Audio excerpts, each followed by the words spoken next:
कितना कितना भोला बच्चा है ये। ঘোষ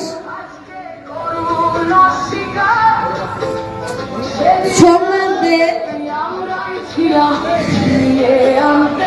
আর সন্দীপ মুখার্জি তারা আমাকে মৃতদেহটা রাখতে দেয়নি সেদিন। এই রাস্তায় যে টোটোটা যাচ্ছে তাদের আমি চরম ধিক্কার জানাই। এই মঞ্চ থেকে চরম ধিক্কার জানাই আমি এই সিপিএম পার্টিকে, এই নির্লজ্জ সিপিএমকে দিয়ে